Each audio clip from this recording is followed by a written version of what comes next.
जे advance 2019 paper 2 का एक question जो मैट्रिसेस के ऊपर पूछा गया है।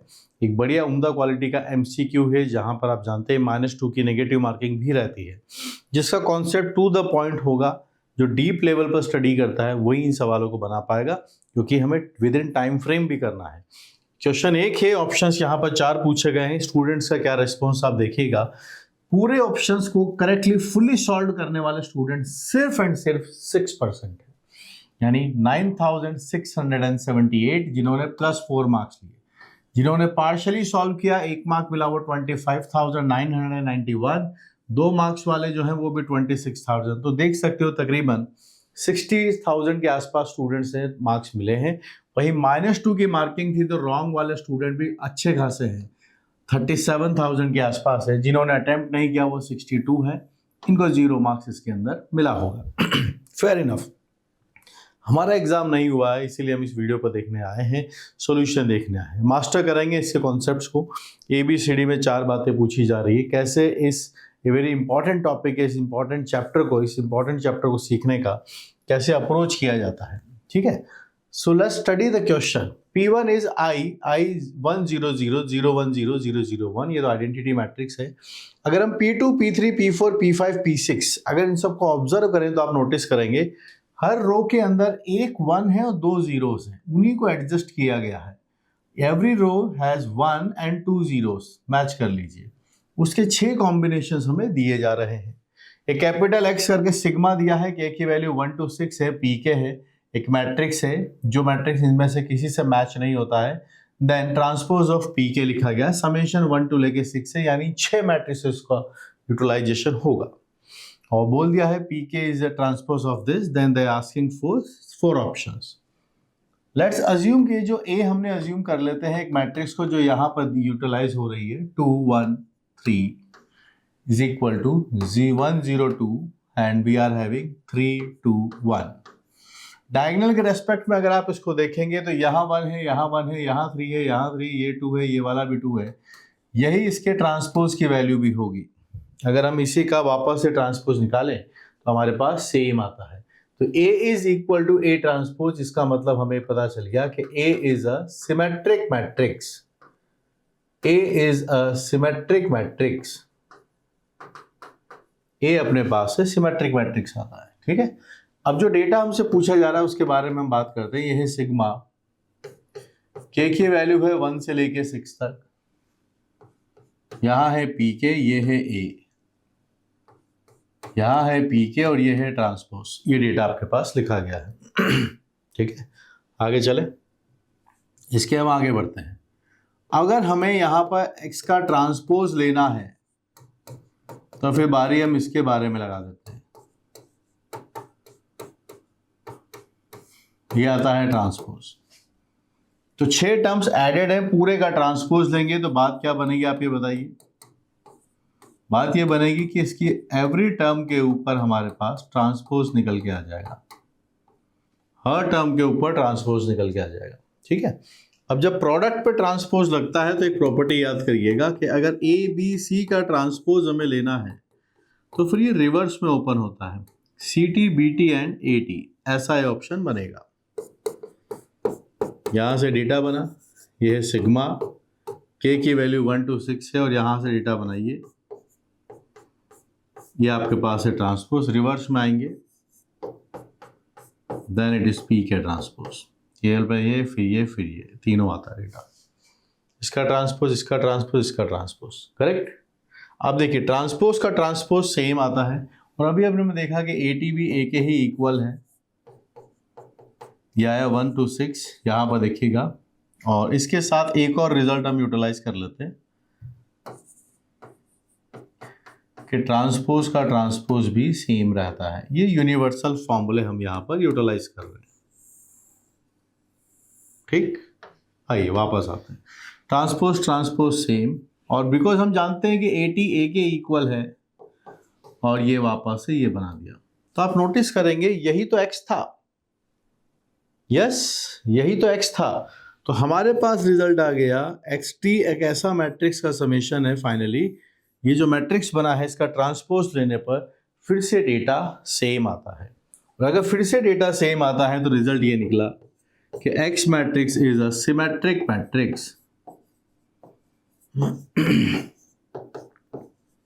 इज अ सिमेट्रिक मैट्रिक्स,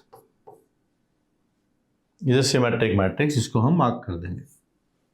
आगे बढ़ते हैं, क्या पूछा है, sum of diagonal entries of X। इसका मतलब समझिए, sum of diagonal matrix, diagonal entries of X का मतलब ट्रेस है। तो अगर हमारे पास, अगर हमें एक कॉन्सेप्ट पता हो कि अगर ट्रेस ऑफ कभी ABC पूछा गया है तो आप उनका साइक्लिक ऑर्डर सेम रखते हुए आगे पलट सकते हैं, आप उनको ये भी लिख सकते हैं, ये बात सही होती है। अगर ABC का ट्रेस निकालेंगे तो आप ABC CAB का ट्रेस भी सेम रहता है। हमें इस X का ट्रेस निकालना, सम ऑफ डायगोनल मैट्रिक्स इसी को कहते हैं। तो यहाँ पर हम कॉन्सेप्ट बनाएंगे ट्रेस ऑफ कैपिटल X, जिसका मतलब है सिग्मा, K की वैल्यू है 1 to 6, आपके पास ये डेटा है, PK है, A है और ये PK का ट्रांसपोज है। ये बनाया हमने ये, और इन जैसे मैंने बोला कि ABC को हम क्या लिख सकते हैं, CAB भी लिख सकते हैं अगर ट्रेस पूछा जा रहा है। तो इनका ऑर्डर हमने चेंज कर दिया।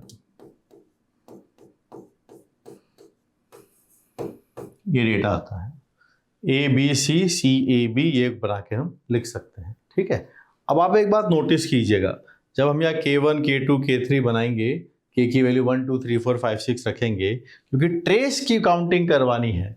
तो आप कोई भी एक नंबर ले लीजिए, देखो ये तो I है, इसको छोड़ दीजिए, बाकी कोई सा भी एक नंबर ले लो। जैसे मैं P5 लेता हूँ, आप एक बार P5 में P5 का ट्रांसपोज मल्टीप्लाई करके देखिएगा।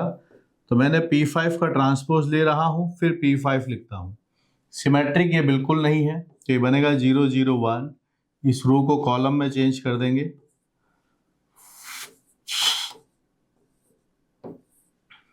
ये डेटा आपके पास है 0 0 1 1 0 0 0 1 0 आपके पास है। रो बाय कॉलम से आप देखिएगा, रो है, ये कॉलम है, आई कैन हैव 1। ये रो है, ये कॉलम है 0, ये रो है, ये कॉलम है 0।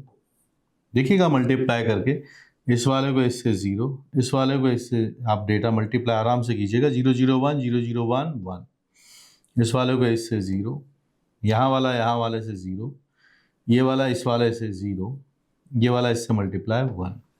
तो क्या देख पा रहे हैं, जो PT ट्रांसपोज ऑफ P5 लिखा हुआ है, दिस इज I। तो रिजल्ट ये निकल रहा है कि अगर हम यहाँ पर इनमें से किसी का भी आप करके देखिएगा तो ये डेटा आपके पास से I आता है। तो ये जो समेशन आपके पास से, अब ये जो डेटा आपके पास बनने वाला है वो आप बना सकते हैं कितना, क्या I can write this as trace of sigma, K का वैल्यू हो गया 1 से 6, this data is I, this is A। तो मेरे पास ये ट्रेस ऑफ A, अब I से मल्टीप्लाई होने के बाद तो A ही बन जाएगा। अब A कितनी बार बनेगा, इट इज 6 टाइम्स A। आप इसको 6 टाइम्स ट्रेस ऑफ A लिख सकते हैं। ट्रेस ऑफ A कितना है, A का ट्रेस निकालिए, 2 0 1। I am having 18 as the final answer. 18 हमारा आंसर आ रहा है। We are marking C also as the answer. B और C मार्क कर दिए हैं। अब बारी है A और D के बारे में। ठीक है, दो ऑप्शंस बना दिए हैं, X लिखा हुआ मल्टीप्लाई 1 1 1, अल्फा लिखा है मल्टीप्लाई 1 1 1। यहां से हमसे बात पूछी जा रही है और X वापस से यही मैट्रिक्स है जो हमने लिखा है यहां पर। So let's proceed for the next one. इसके बारे में हम बात करना चाहते हैं कि ये मैट्रिक्स क्या बनेगा। अल्फा लिखा है सामने, ध्यान रखेंगे 1 1 1। ठीक है, X क्या था समझिएगा, सिग्मा। अब दो ऑप्शंस बचे, उनकी तरफ हम चल रहे हैं। K की वैल्यू है 1 to 6 and it is PK times A है और PK का भी ट्रांसपोज है। ध्यान रखिएगा, ये जो हमने ऑर्डर चेंज किया है ये सिर्फ ट्रेस के लिए कर सकते हो आप, हमेशा मैट्रिक्स बराबर नहीं है ना। तो ट्रेस के लिए बात अलाउड है कि इसके अभी ट्रेस सेम आता है। अब हम इसको सिंप्लीफाई करना चाहते हैं। X जो है PK A और PK ट्रांसपोज है और यहाँ पर एक मैट्रिक्स है L 1 1 1, यहाँ भी 1 1 1 है। यहाँ हम पहुँचे। अब आप देखिएगा, हमें let's say this matrix is a Q matrix 1 1 1, this is a matrix Q. इसका इसी के साथ मल्टीप्लाई हो रहा है, तो x का q के साथ मल्टीप्लाई होता है, तो यहाँ हम पहुँचते हैं k की value 1 to 6, this is an pk, ये a है, ये pk का ट्रांसपोज है, और ये आता है q, ये बनता है q अपने पास से, है ना। अब ध्यान दीजिएगा, ये जो pk और q है, q की एक खास बात है, तीनों एलिमेंट 1 है। आप यहाँ पर जब लिखने जाएंगे तो ये समेशन आपके पास से बनता है, मैं इसको बता देता हूँ, ये है p1a टाइम्स p1 का transpose q, it is p2a p2 का transpose q, it is p3a p3 का ट्रांसपोज q, p4a p4 का transpose q, it is p5a p5 का transpose q, it is p6a p6 का transpose q। ये data आपके पास से बनता है, ठीक है। ये जो डेटा हमें यहाँ पर दिख रहे हैं, सिंप्लीफाई हमें इसको करना ही है, ये वाले डेटा पर हम थोड़ा फोकस करते हैं कि इनको हम क्या लिख सकते हैं। तो P वाले मैट्रिक्स को कोई सा भी एक ले लीजिए, आप यहाँ इस बार P4 ले लीजिए। P4 का अगर हम ट्रांसपोज लेते हैं, एक बार P4 आप देख लीजिए है क्या, 0 1 0 0 0 1 1 0 0, ठीक है।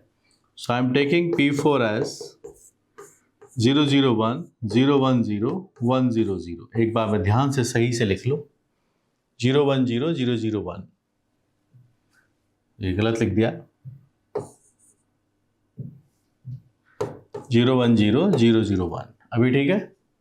0 1 0 0 0 1 1 0 0, ये डेटा आपके पास है। मैं ये वाला डेटा निकाल देता हूँ, कोई सा भी आप निकाल सकते हो, नो प्रॉब्लम। मैं बोलूंगा कि आप इसकी जगह आप ये काम कीजिए कि इसका लीजिए ट्रांसपोज और क्यू से कीजिए मल्टीप्लाई। 0 1 0 0 0 1 1 0 0, क्यू ढूंढिए, क्यू आपके पास से 1 1 1 आता है। मल्टीप्लाई रो बाय कॉलम से होगा, ये रो बाय कॉलम आपके पास से 1 है, इसको भी इससे मल्टीप्लाई कीजिए 1, इसको भी इससे मल्टीप्लाई कीजिए 1, तो हम क्या देख पा रहे हैं, क्यू बनता है। क्योंकि ये जितने भी हैं आपके पास, आप ध्यान देंगे ऐसे है कि हर रो के अंदर एक 1 है, 2 जीरोज है, एक 1 है 2 जीरोज है, चाहे इनके पास पोजीशन चेंज होता जा रहा है। जब ये क्यू से मल्टीप्लाई होंगे जो कि 1 1 1 है, रो बाय कॉलम से मल्टीप्लाई होंगे, हर रो के अंदर 2 जीरोज है, तो 2 एलिमेंट तो खत्म हो जाएंगे, एक बचेगा और वो 1 है, 1 से 1 का मल्टीप्लाई होकर फिर से 1 बन जाएगा। तो जब यहाँ पर डेटा अपने पास है, ये सारे डेटा अपने पास जितने भी लिखे गए हैं, मैं ये लिखना चाहता हूं कि PTQ हो या P2Q हो या फिर P3Q बने, ये सब आपके पास से फाइनली मल्टीप्लाई के बाद Q ही आते हैं। तो हमारे पास डेटा बना XQ का, ये जितना डेटा आपके पास लिखा गया है, it is P1 times AQ, it is P2 times AQ, it is P3 times AQ, and this goes on P6 times AQ। यहाँ सब जगह से हम क्या देख सकते हैं कि लास्ट में हमारे पास P1 P2 P3 P6 times AQ आपके पास लिखा गया है। AQ सब जगह से कॉमन आ जाएगा आपके पास से, और ये डेटा यहाँ पर जनरेट होता है, ठीक है। XQ की वैल्यू इतनी लिखी है। अब ध्यान दीजिएगा, ये x है, ये q है, ये अल्फा टाइम्स बनना चाहिए, इस बारे में बात हो रही है। ये जो P1 P2 P3 P4 P6 है, इसका समेशन हमें निकालना है, मल्टीप्लाई करना है a के साथ, और यहाँ पर लास्ट में लिखा गया है q, जो हमें q ही लिखा गया है। सो लेट्स सी क्या डेटा अपने पास बनता है। तो p को आप थोड़ा ध्यान से देखिए, p को अगर हम सबको ऐड करेंगे तो फर्स्ट एंट्री देखिएगा 1 1 2 0 0 0 0, यानी फर्स्ट एलिमेंट ऐड करने पर 2 आएगा। फिर 0 है 2 आता है, 0 है 2 1 आता है, तो 1 और 1 मिलके फिर से हुए 2, सेकंड एलिमेंट 2 है। थर्ड 0 0 0 0 1 1, थर्ड एलिमेंट 1 और 1 सिर्फ 2 बार है, वापस से 2 बनेगा। फर्स्ट रो के एलिमेंट सबके समेशन के अंदर 2 2 2 बन रहा है। फोर्थ एलिमेंट 0 0 1 0 1 0, फिर से 2 आता है। आप सबको ऐड कर लीजिए, हमारे पास ये मैट्रिक्स 2 2 2 2 2 2 और यहाँ भी 2 2 2 अपने पास से बनता है। अंडरस्टूड। आगे हम पहुंचते हैं ए मैट्रिक्स। ए मैट्रिक्स हमें पता 2 1 3 1 0 2, 2 1 3 1 0 2 and the next number is 2 1 3 2 1 3 2 1। ये नंबर अपने पास है। अब आप इसको मल्टीप्लाई कर दीजिए, रो बाय कॉलम से आप मल्टीप्लाई कीजिएगा। So we are getting this as N 4, this is 2, this is 6, फिर यहाँ पर वैल्यू 2, ये 0, यहाँ से 4। ठीक है, तो कॉम्बिनेशंस बनाते हुए चलिए। 4 आता है, रो बाय कॉलम 4 2 6, फिर रो बाय कॉलम 2 0 4, फिर 6। ठीक है, तो इनका ऑर्डर आप देखते हुए चलिए। हमारे पास जो नंबर्स हैं एक काम करते हैं और सिंप्लीफाई कर लेते हैं। इतना भी क्यों लोड लेना, आप ध्यान देंगे तो यहाँ पर 2 कॉमन आ रहा है सब जगह से, और 1 1 1 हमारे पास से डेटा बन जाता है। So let's take 2 as a common and it is 1 1 1 1 1 1 1 1 1 and it is 2 1 3 0 1 2 3 2 1 and the value of Q is 1 1 1। ये डेटा है। तो एक काम करते हैं, इसको सिंप्लीफाई कर लेते हैं और यहीं से मल्टीप्लाई कर देते हैं। इसको तो सेम ही रखेंगे, मल्टीप्लाई यहां कर देते हैं लास्ट वाले को 1 1 1। इसका ऑर्डर 3 क्रॉस 3 है, इसका ऑर्डर 3 क्रॉस 1 है। मल्टीप्लाई के बाद आपके पास ये डेटा बनेगा। ये इससे मल्टीप्लाई होगा तो आप देखिएगा 6 आएगा। ये इससे मल्टीप्लाई होगा 3 बनेगा। ये इससे मल्टीप्लाई होगा 6 बन जाएगा। ये आपके पास से इसका ऑर्डर आया। यहाँ पे आप देखिएगा 2 अपने पास कॉमन है, इसको फिर से हम मल्टीप्लाई करेंगे 1 1 1, तो आप देखेंगे 6 + 3 + 6, क्योंकि ये 1 1 1 है हर जगह, इन्हीं का बार बार सम आपके पास से निकल के आने वाला है। और this number is coming as 12 है, 15 15 15, 15 बाहर है, 30 आ जाएगा 1 1 1। क्या देखा? Yes, x times 1 1 1 is alpha times 1 1 1 and that is alpha is coming as 30. Yes, we are having the value of alpha as 30. एक ऑप्शन हमें ये भी सॉल्व करने को बोला गया है। बढ़िया सवाल है, टॉप क्लास। ए भी हमारा इसका आंसर निकल के आता है। अब आते हैं डी पर। x - 30i is an invertible matrix, इसके बारे में बात की जा रही है। x - 30i, अभी क्या रिजल्ट आया है वो देखिए। xq is equal to 30 times q, ये रिजल्ट आया। और यहां से दोनों को मैं एक साथ लिख लेता हूं। यहां से x - 30 के साथ कुछ नहीं है तो हम i ले सकते हैं। ये रिजल्ट आपके पास से बना। q कितना है? 1 1 1। इसके डिटर्मिनेंट की बात की जा रही है, x - 30i। देखिए ध्यान से क्या पूछा है। इन्वर्टिबल है। इन्वर्टिबल उसको कहते हैं जिसका इनवर्स डिफाइन होता है, इनवर्स निकाला जा सकता है। तो ए और डी ऑप्शन सिमिलर से हैं, सेम ही जगह से कनेक्ट हो रहे हैं। यहां देखिएगा पहला केस, लेट x - 30i का डिटर्मिनेंट इज नॉट 0। माना कि इसका डिटर्मिनेंट 0 नहीं है। अगर इसका डिटर्मिनेंट 0 नहीं है, इसका मतलब क्या निकल के आया? मतलब ये इन्वर्टिबल है, मतलब ये आपके पास से एग्जिस्ट होगा। और अगर ये एग्जिस्ट होगा तो फिर हमने दोनों साइड इस इक्वेशन में मल्टीप्लाई कर दिया। इनवर्स और ये दोनों कैंसिल हो जाएंगे, आपके पास से i बनेगा, ये q है, सामने 0 है, तो आपके पास रिजल्ट आता है कि q 0 आ रहा है। लेकिन q तो 1 1 1 है, क्या q 0 मैट्रिक्स है? No. So this is wrong. इसका मतलब हमने जो अज्यूम किया है वो वाली बात गलत है। सो इसका मतलब ये वाली बात, दिस इज ऑल्सो रॉन्ग। हमने अज्यूम किया था कि इसका डिटर्मिनेंट 0 नहीं आता है, तो इसका मतलब क्या निकला? इसका डिटर्मिनेंट 0 आता है। 0 आता है इसका मतलब इसका इनवर्स एग्जिस्ट नहीं करेगा, और जिनका इनवर्स एग्जिस्ट नहीं करता उनको हम कहते हैं कि वो नॉन इन्वर्टिबल है। सो दैट मीन्स इसका क्या रिजल्ट निकलेगा, मैं कहाँ लिखूं? इसको लिख सकते हैं कि x - 30i, hence x - 30i is non-invertible matrix. It is non-invertible matrix. ये एक नॉन इन्वर्टिबल मैट्रिक्स होगा। यहां पे हम पहुंचे ये डी वाला ऑप्शन इसका नहीं आएगा। और जिसने भी गलती से डी मार्क कर दिया उसके -2 मार्क्स हो गए, जो 37,000 स्टूडेंट्स हैं ऐसे जो हमने देखा इसके अंदर। तो करेक्ट आंसर्स हमारे पास हैं A, B and C. D is not the final answer. Beautiful question, purely conceptually मैंने आपको डिटेल में समझा दिया कि ये प्रॉपर्टीज इसके अंदर यूटिलाइज हो रही हैं। 6 मैट्रिक्स आपको यहाँ दिख रही थी, फिर एक समेशन आपके सामने दिया हुआ है। टाइम टेकिंग है, लेकिन अगर हम एग्जाम के पहले, हमारे फाइनल एग्जाम के पहले इनकी प्रैक्टिस करके जाएंगे तो definitely things will be fine और we will be in a comfortable situation. बस आपको एक अच्छा टीचर और एक बढ़िया रिसोर्स अगर मिल जाए, वो जो आपके पिन डॉट डाउट्स चल रहे हैं वो अगर आंसर हो जाए तो फिर क्या कहना। उसके लिए आप मेरी जो अलजेब्रा वाली बुक है उसको यूटिलाइज कीजिए। उसमें ऐसे आपको कई सारे सवाल देखने को मिलेंगे, चाहे कैलकुलस के लिए कैलकुलस है, सबके लिए अलग अलग इंडिविजुअल बुक्स हैं। स्टडी हार्ड एंड मैं तो हुई आप लोग गाइड करने के लिए। ठीक है, पढ़ते रहिए।